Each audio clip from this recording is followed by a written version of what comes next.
Sí, ok. 10, 15, 20, 25, 30, 40, ok, sí. Le recordamos a toda la prensa a favor de tener su teléfono en modo silencio y si va a contestar alguna llamada sea fuera del recinto, muchas gracias. De igual manera les pedimos no utilizar las frecuencias 550, 560. 10, 15, 20, 25, 30, 40, ok, sí, ok, probando equipo de audio. 10, 15, 20, 25, 30, ok.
a explicar básicamente lo de la misión que se envió a Estados Unidos para la compra de carros tanque y poder distribuir combustible de esta manera, quitarle presión a los ductos, poder cerrar, abrir los ductos de acuerdo a lo que convenga, tomando en consideración abasto y tomando en consideración el que no haya tomas clandestinas, que no haya robo y que se garantice también la seguridad de la gente. Entonces, asistieron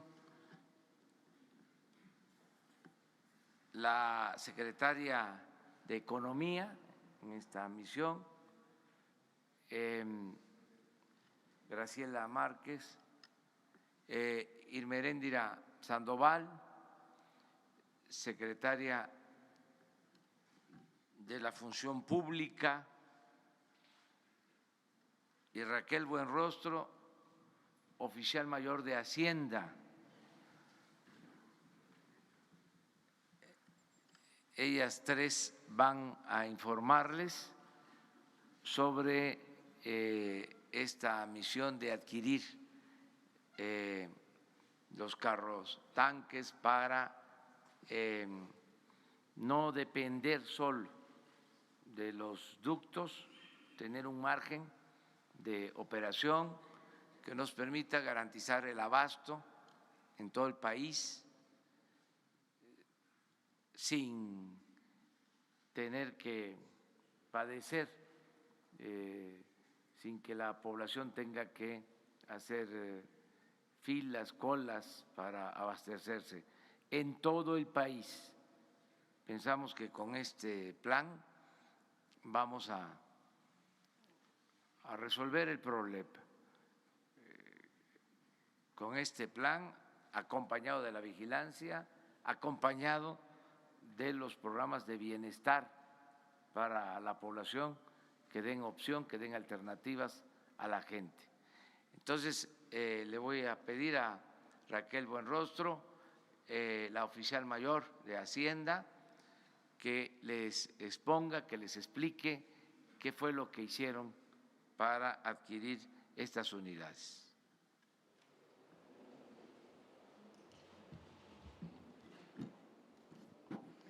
Gracias, presidente. Buenos días a todos.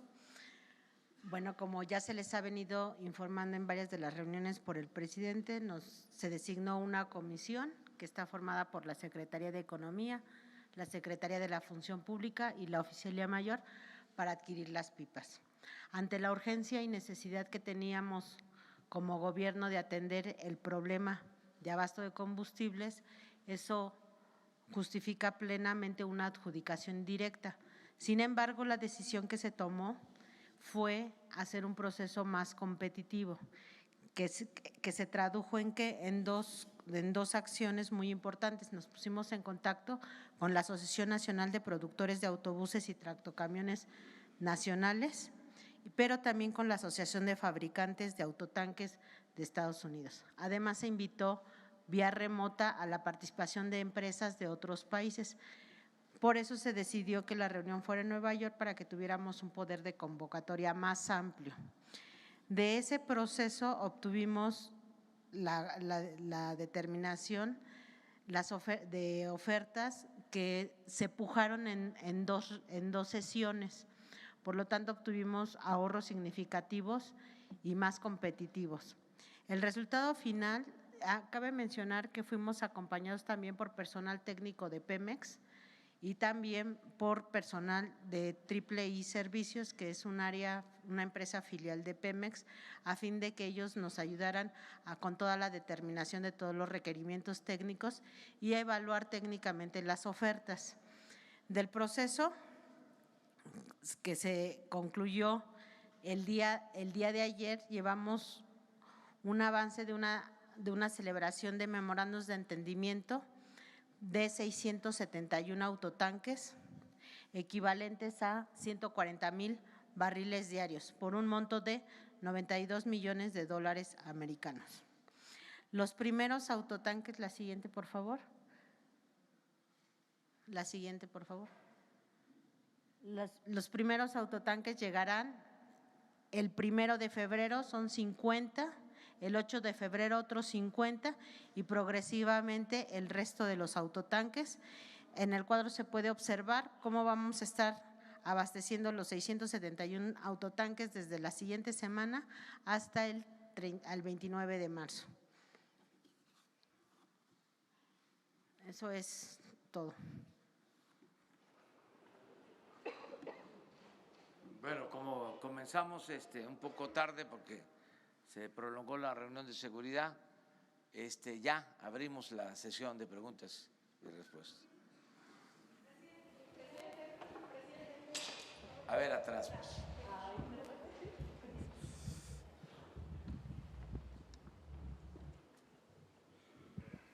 Gracias. Buenos días, Nayeli Roldán, de Animal Político. Presidente, preguntarle, ayer le habíamos comentado esta situación de los 3 funcionarios de Pemex que están involucrados en la estafa maestra.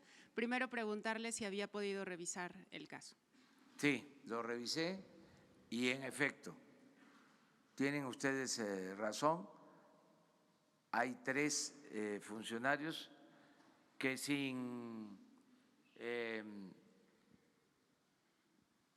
declararlos culpables estuvieron involucrados de una o de otra manera en este proceso, la llamada estafa maestra.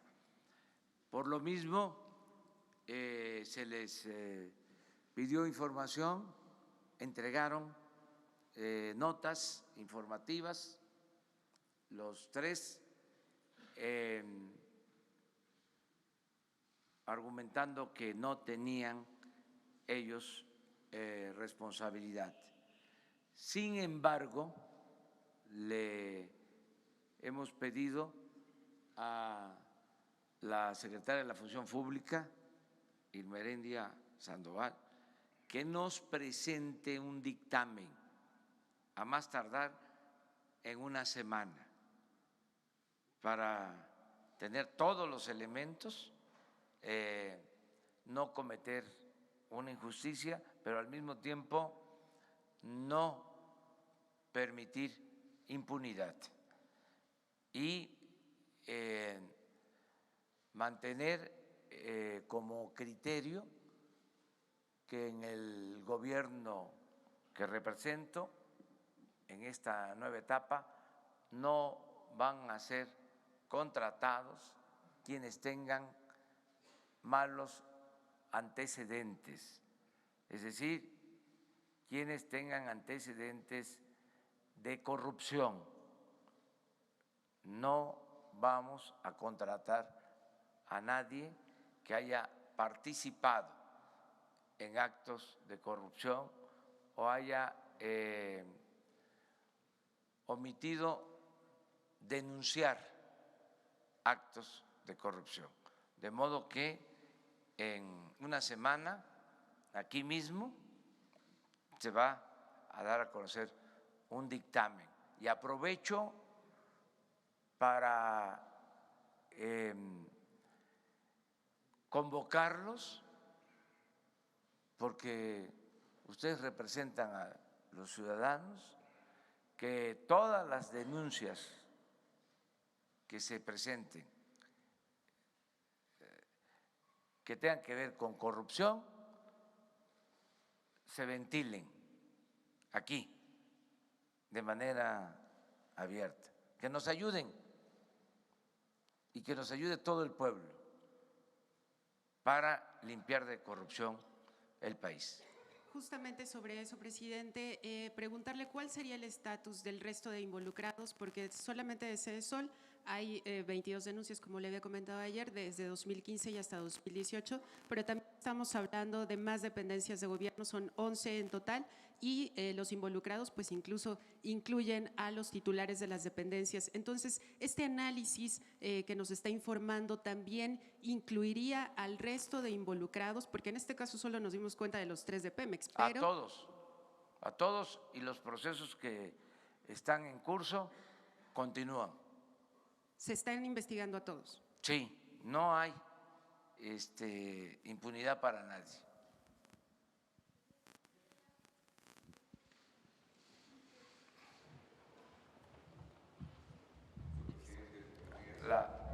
Micrófono.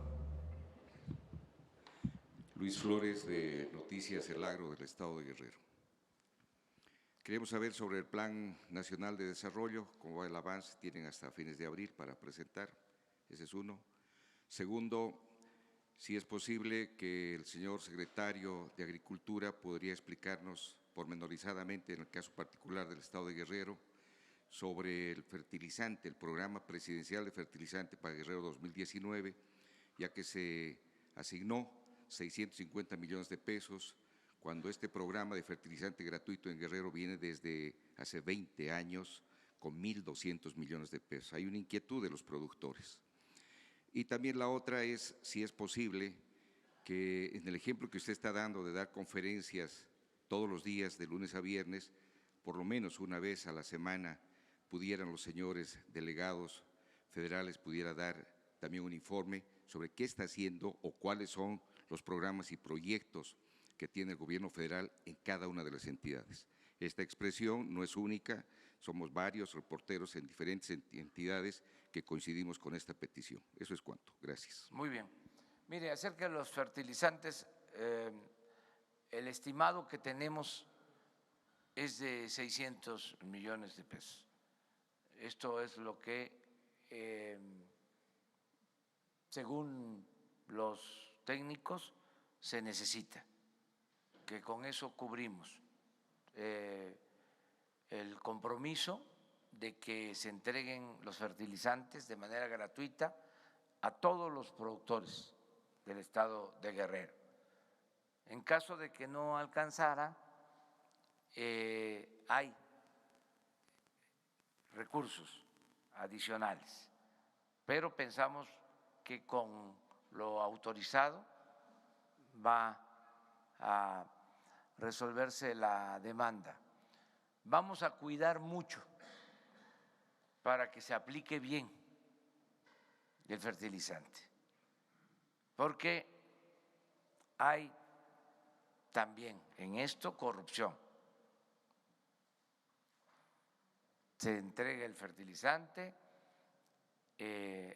a veces aparentemente, nada más se firma de que se recibió y no se surte y se vende.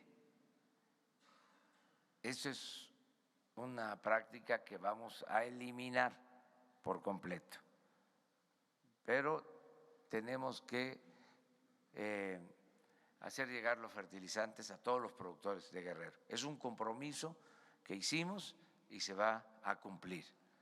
Acerca de la información de los coordinadores, ellos pueden hacer lo propio.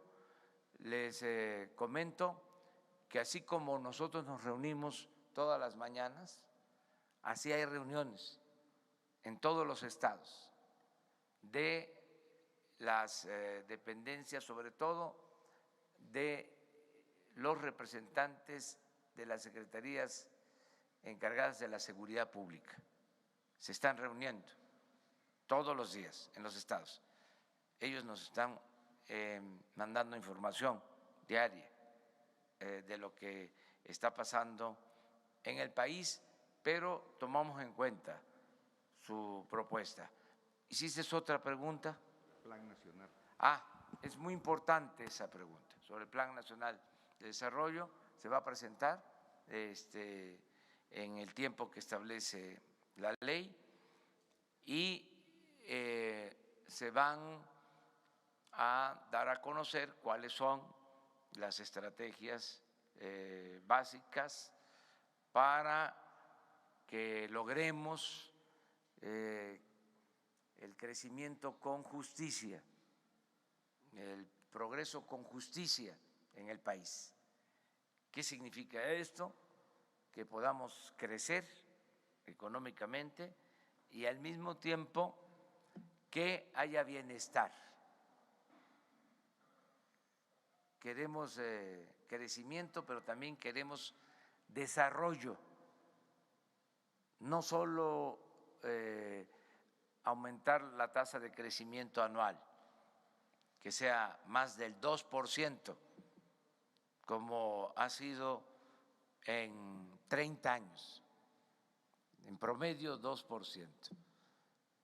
Es de las tasas de crecimiento más bajas en el mundo. Es otra prueba irrefutable del fracaso de la política económica neoliberal. Ni siquiera en términos cuantitativos han habido buenos resultados.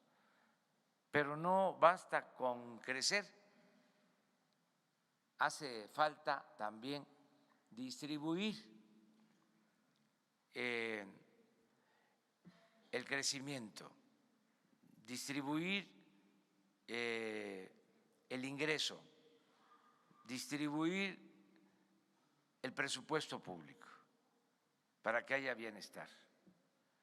Por eso hablo de crecimiento con bienestar, progreso con justicia, porque nuestros maestros nos enseñaban que el progreso sin justicia es retroceso.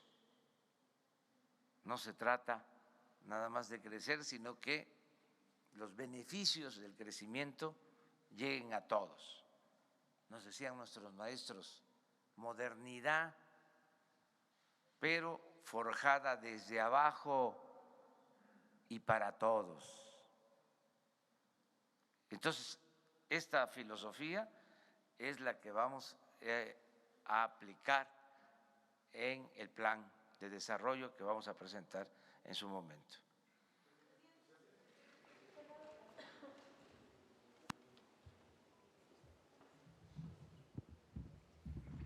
Buenos días, presidente. Vicente Serrano, de Sin Censura, desde Chicago. Dos cosas. Hace unos días, una escolta, un policía estatal del Estado de México asignado a una familia rica del Estado de México, me decía que quiere regresar a los operativos. Yo le pregunto, ¿hay un censo? Y sé que ya ha hecho algunas asignaciones de escoltas que regresen a operativos como los ductos.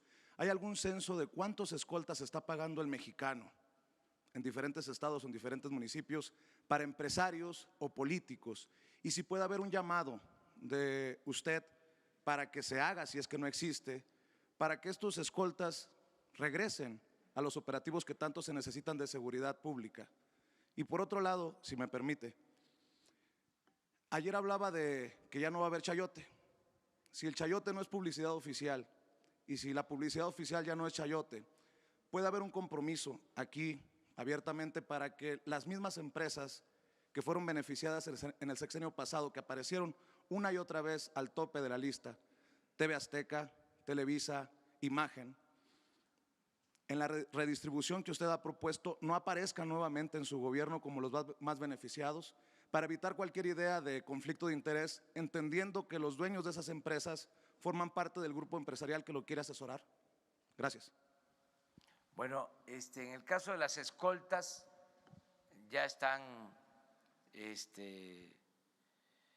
prohibidas, para decirlo con claridad, en lo que tiene que ver con el gobierno federal. Solamente se da protección a quienes trabajan en temas de seguridad o quienes corren algún peligro por su labor, por su trabajo especial, cuando hay amenazas. Es el caso de periodistas. Ahí tenemos que mantener la protección. Pero, señor presidente, perdón por interrumpirlo, en el caso de esta escolta que me llama Eso desde el es Estado de otra cosa. México, ¿cómo hacer para que no se sigan pagando escoltas por el pueblo para empresarios? Eso en el caso del gobierno federal ya no existe, pero puede ser que se conserven en el caso de los gobiernos estatales, de los gobiernos municipales. ¿Qué puedo yo hacer? Un llamado a las autoridades locales de manera respetuosa para que no se utilicen policías, para que no se utilicen elementos de seguridad en la protección de hombres de negocios o políticos o de cualquier otra índole. Un llamado acerca de la distribución de los fondos para la publicidad, van a ser transparentes, se están definiendo criterios que ustedes van a conocer, que se van a dar a conocer públicamente, se van a transparentar los recursos destinados a la publicidad gubernamental. Eso es lo que puedo comentarles. También no hace falta que ustedes me den nombres de autoridades, que ustedes lo hagan aquí por represalias que puedan haber. Ustedes me entregan a mí la información y yo con mucho cuidado la doy a conocer aquí. Yo recibí esta información, que se verifique que en el gobierno del Estado de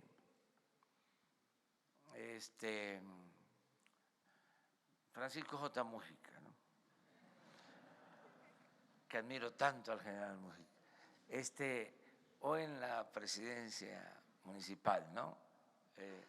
Está pasando esto del Estado Francisco J. Mújica, yo doy a conocer aquí, ¿sí?, todo.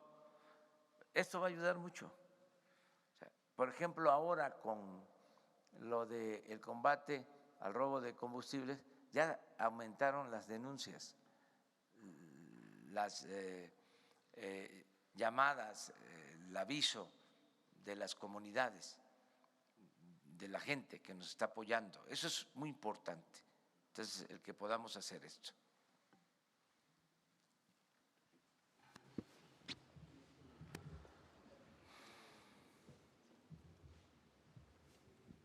Buenos días, señor presidente. Su servidor Carlos Pozos, de Líderes Mexicanos y Petróleo y Energía. Son dos preguntas. La primera pregunta es, y le pediría de lo que usted dice, que se haga una auditoría, una investigación a PMI Internacional. Va a encontrar muchas cosas. Pemex, el huachicol, apenas es la punta del iceberg. Es un cáncer, una metástasis en Pemex, señor. Habla ahorita de fertilizantes, bancos, hospitales, todo Pemex, señor presidente. Mi segunda pregunta es, usted como presidente emanado de la izquierda mexicana, ¿se ofrecería a dialogar con Nicolás Maduro? Si lo ha hecho, y preguntarle si ya leyó usted los artículos 223 y 350 de la Constitución de Venezuela. Eso es todo. Muchas gracias. Acerca de lo primero, pues vamos a limpiar de Pemex de corrupción, y la Comisión Federal de Electricidad y todo el gobierno, Vamos poco a poco. Algunos dicen que con mucha prisa. Pues no, es que tenemos mucho trabajo que hacer en esa materia. Pemex Internacional, desde luego, requiere una revisión a fondo, porque incluso llegó a ser independiente del Estado mexicano, funcionaba como una empresa privada sin control, sin que tuviese que rendir cuentas. Sí, desde hace tiempo, y no solo es la refinería que se tiene en sociedad en Estados Unidos, es que la compra del combustible no se transparentaba, y eso lo vamos a hacer, vamos poco a poco. No conozco esos artículos de la Constitución de Venezuela, sí conozco el artículo 89 de nuestra Constitución, la fracción 10ª, que establece que en política exterior nos debemos de conducir con los principios de no intervención, de autodeterminación de los pueblos, de solución pacífica de las controversias. En esto que está pasando en Venezuela, yo apoyo la postura asumida por la Secretaría de Relaciones Exteriores. Lo que externó el día de ayer el secretario de Relaciones Exteriores de México, Marcelo Ebrard, que como podría solicitarse una aclaración sobre esta postura, le pedí, ojalá que esté todavía por acá, que nos acompañara en la reunión de la mañana y que, miren, por si se necesitaba. Pero antes de darle la palabra a Marcelo, quedamos, había otra. Que si se ofrecería usted a ser interlocutor con Nicolás Maduro. Es lo mismo, que sí, tiene que ver, es lo mismo. Se lo dejamos aquí a Marcelo. Gracias, señor presidente. Con su permiso, señor presidente, señoras secretarias, oficial mayor de la Secretaría de Hacienda. Amigas, amigos, sí, efectivamente la posición que adoptamos, que ya es de su conocimiento, en primer lugar está basada en los principios constitucionales de la política exterior mexicana. Artículo 89, México no va a acompañar el desconocimiento, que por cierto lo que pasó ayer es algo que tiene muy pocos precedentes en cuanto a que se desconozca al gobierno de un país y se reconozca a otra autoridad al mismo tiempo de esa forma. Entonces México fijó una postura de conformidad con la Constitución. Nosotros no vamos a acompañar ninguna acción de esa naturaleza. Desde luego que nos preocupa la paz, los derechos humanos, las libertades, y coincidimos con la Organización de las Naciones Unidas, en primer lugar, respecto a que necesitamos hacer esfuerzos para reducir tensiones, evitar un escalamiento que lleva a la violencia y rechazar cualquier tipo de violencia política. También compartimos, y ayer tuvimos conversaciones con el gobierno del Uruguay, con quienes hemos sostenido posiciones similares en las últimas semanas. Nosotros no estamos buscando otra cosa más que el que se pueda avanzar hacia diálogo y paz. Coincidimos con Uruguay, pero también con otros países del mundo y sobre todo con la Organización de las Naciones Unidas. Entonces México va a seguir esa postura, en síntesis, no intervención y disposición a contribuir con nuestro granito de arena a cualquier proceso que lleve a paz y diálogo. Esa sería la posición mexicana. Entonces, si se le pide al presidente de México, ¿sí se intervendría? Aquí enfrente.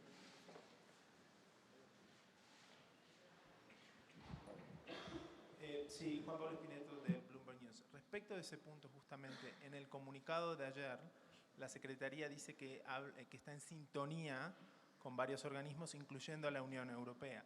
Sin embargo, la Unión Europea fue bastante más explícito en el comunicado de ayer. Ellos piden elecciones libres y creíbles en Venezuela. Preguntarle entonces si ustedes están de acuerdo con ese punto. Y en respecto al llamado al diálogo, ¿cómo se dialoga con alguien que es un dictador, que no ha querido dialogar en las ocasiones anteriores? Bueno, yo le diría que vamos a tener diálogos en estos días con varios países de la Unión Europea, pero el punto esencial es que buscaríamos varios países del mundo, o coincidimos, para empezar la Organización de Naciones Unidas, que nos representa a todos, coincidimos en que cualquier paso que pueda llevar a diálogo y finalmente paz es algo que vale la pena. Hoy sería muy rápido, muy pronto, para poderle yo dar a usted detalles de las posiciones de toda la Unión Europea. Por cierto, estaban ayer recabando información también, igual que nosotros. Entonces estaremos informando los próximos días qué evolución tiene, pero por lo pronto la disposición mexicana es esa. Por favor. Pedido de elecciones. Vamos a ver, no sé todavía en qué consiste lo que ellos están pensando. Lo voy a consultar con ellos. Nadia Sanders de México.com. Preguntarle, canciller, el personal diplomático mexicano en el país, en Venezuela, ¿qué acciones están tomando? ¿Cuántos mexicanos hay en Venezuela? Si hay alguna situación de riesgo en el país. ¿Y cuántas horas o días define usted que serán definitorias en el destino en el país, la situación en este país? Mire, México tiene, como usted sabe, un encargado de negocios, ya tiene tiempo así. Fue una disposición que se tomó en el gobierno anterior. Entonces tenemos nuestra representación diplomática abierta, funcionando para atender a todas y a todos los mexicanos que lo necesiten, así como para representar a México en ese país. Respecto a la segunda pregunta, bueno, es muy difícil saberlo, porque entraríamos ya en una especulación política. Lo que importa hoy por hoy es buscar, como lo señaló el secretario general de las Naciones Unidas, que se evite un enfrentamiento y violencia política. Y ojalá que pueda haber diálogo. Ahora eso no depende de México, claro. Por favor. ¿Qué tal, secretario? Carolina Altolaguirre, de Noticieros Televisa. Preguntarle, en tanto se resuelve esta situación en Venezuela, ¿en este momento México reconoce a Nicolás Maduro como el presidente? Sería la pregunta, ¿sí o no? Nosotros tenemos relaciones diplomáticas con Venezuela y tiene un gobierno constituido y no vamos en este momento a proceder a romper relaciones o desconocer a ese gobierno. Por allá, por favor. Buenos días, canciller. Cihuatl Zúñiga, de Grupo ASIR. Me gustaría saber si México está en la intención, podría y querría ser como una especie de sede para pláticas por la paz en este tema de Venezuela. Bueno, no nos lo han solicitado, reaccionaríamos en función de ya algún planteamiento específico, por hoy no existe. Pero podría ser, México tiene México la lo ha facultad. sido tradicionalmente, es un país que siempre ha sido considerado como un punto en donde se pueden llevar a cabo conversaciones, pero hoy por hoy no existe ese planteamiento todavía.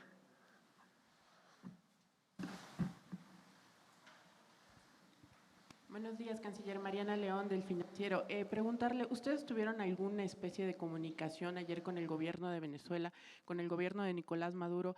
¿Qué se dijeron entre los dos gobiernos? Y también, no se tiene una cifra exacta de los mexicanos que están en Venezuela, entonces, y una más nada, el exhorto que hacen ayer al diálogo, ¿podría cambiar? ¿No se descarta que cambie entonces para pedir elecciones libres, que respeto a los derechos humanos? ¿Esto podría cambiar? Gracias. Siempre hemos planteado que nos interesa que se respeten los derechos humanos y las libertades, siempre lo hemos dicho.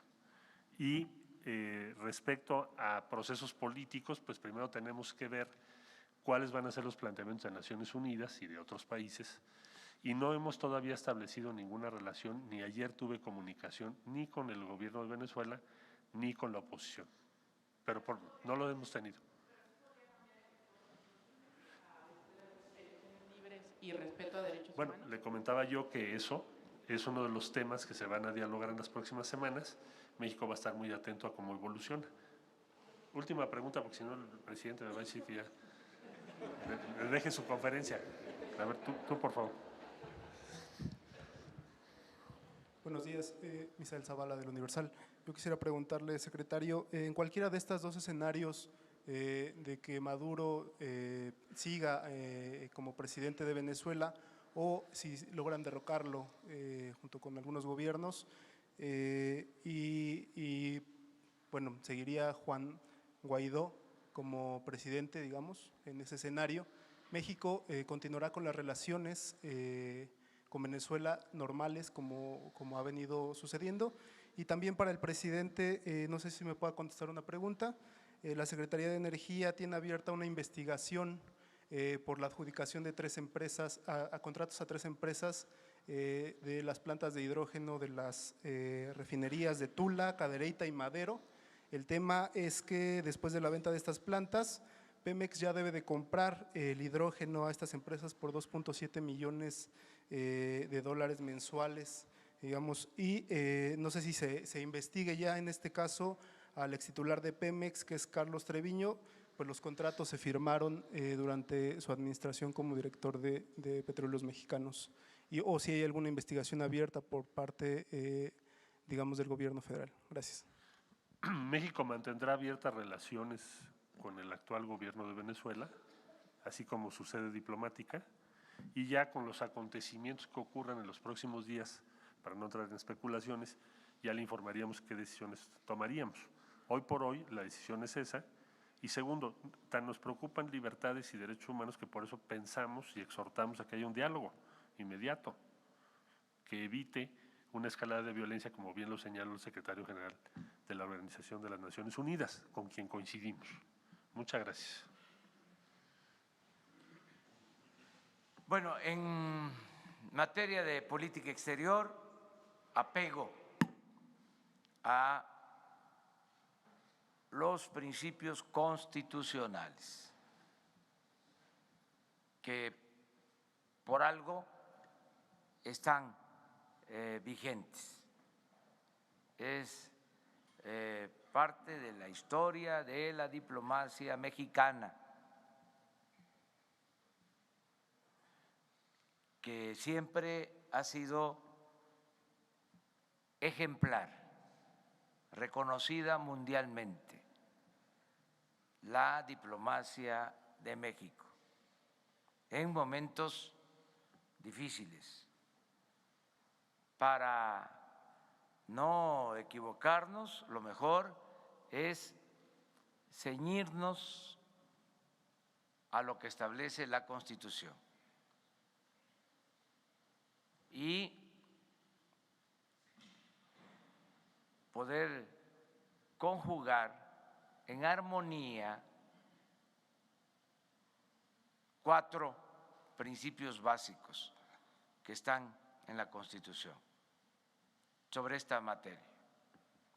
No intervención, autodeterminación de los pueblos, solución pacífica de las controversias y respeto a los derechos humanos.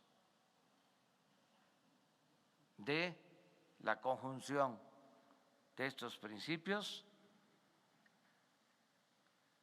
se desprende la actitud del nuevo gobierno de México en este tema y en otros. No es que estemos a favor o en contra, estamos por el cumplimiento de los principios constitucionales, respeto absoluto, estricto a estos principios. Puede ser que a grupos, personas, gobiernos no les guste, pero eso es lo que establece nuestra Constitución y hemos protestado respetar esos principios constitucionales. Entonces, por ahí nos vamos a ir. Y no vamos a entrar en especulación no queremos confrontación, no queremos pleito, queremos llevar una relación de amistad con todos los pueblos y con todos los gobiernos del mundo. Acerca de la investigación por estas plantas, vamos a solicitar toda la información a la Secretaría de Energía y les vamos a dar a conocer en qué situación se encuentra esta compra, esta adquisición, este contrato. Me comprometo a eso. Mañana les damos ya una nota al periódico Universal sobre este tema. Como ya tenemos que irnos porque vamos a Huachinango y luego a Tulancingo, allá podemos seguir hablando, si les parece.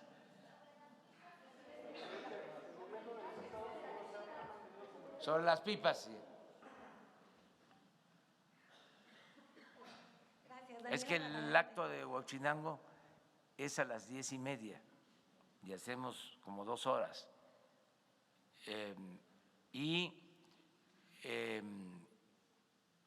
Como a las 2 es el de Tulancingo, porque en la tarde, noche, se instala el Consejo Nacional de Seguridad. Tenemos aquí una reunión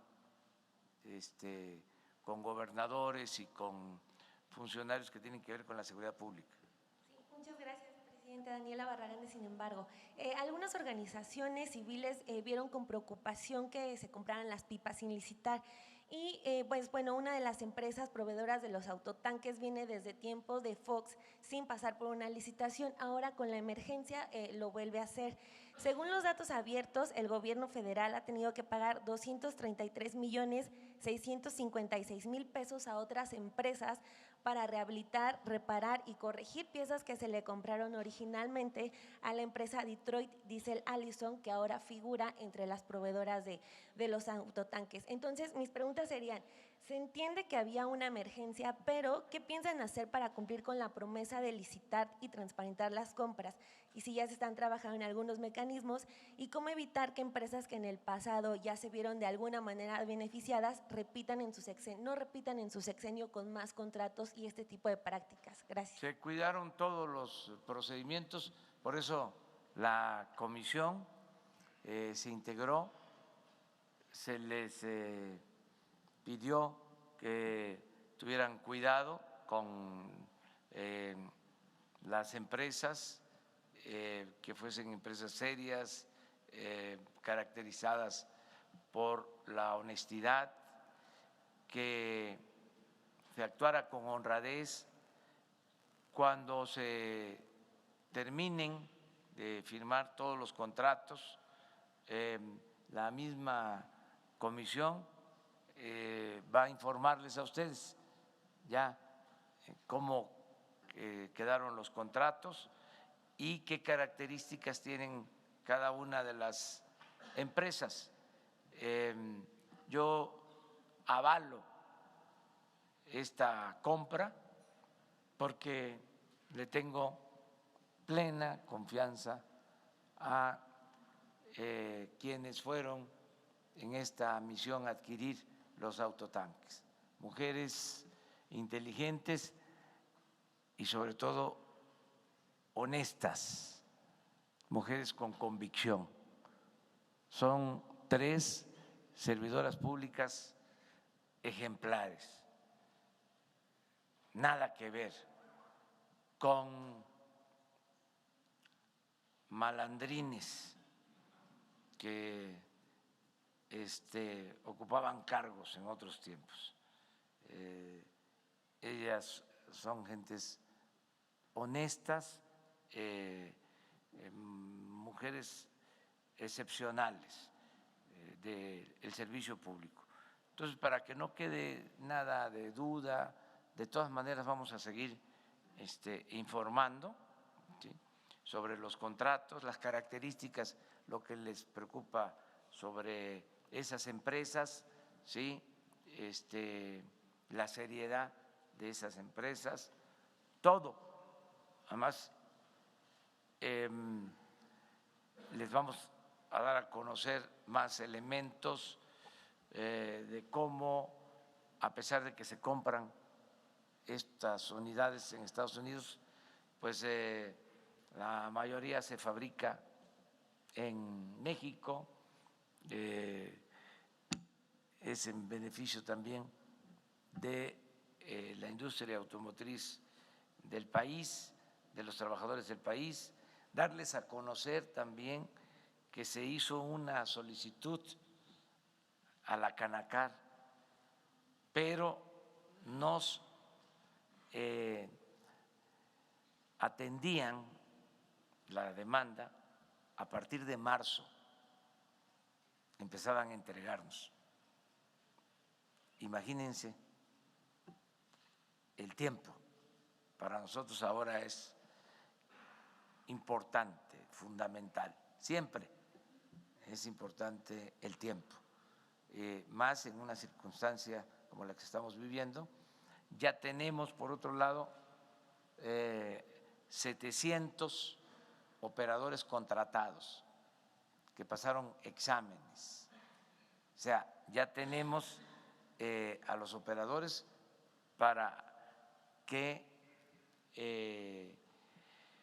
se hagan cargo de estas unidades. En fin, ya vamos a atender el problema. Son 140,000 barriles, pero en un viaje, y podemos utilizar unidades para 2 viajes, lo cual nos permitiría ya tener los 200,000 barriles, pero queremos seguir avanzando para tener con solo un viaje los 200,000 barriles, que también eso es importante. Vamos a seguir adquiriendo estas unidades de entrega inmediata hasta lo que se pueda conseguir con entrega a marzo. Ya después ya no nos funcionaría. Pensamos que si se adquiere de ahora a marzo, en estos 2 meses, nos va a ayudar mucho. Bueno, nos vemos entonces mañana.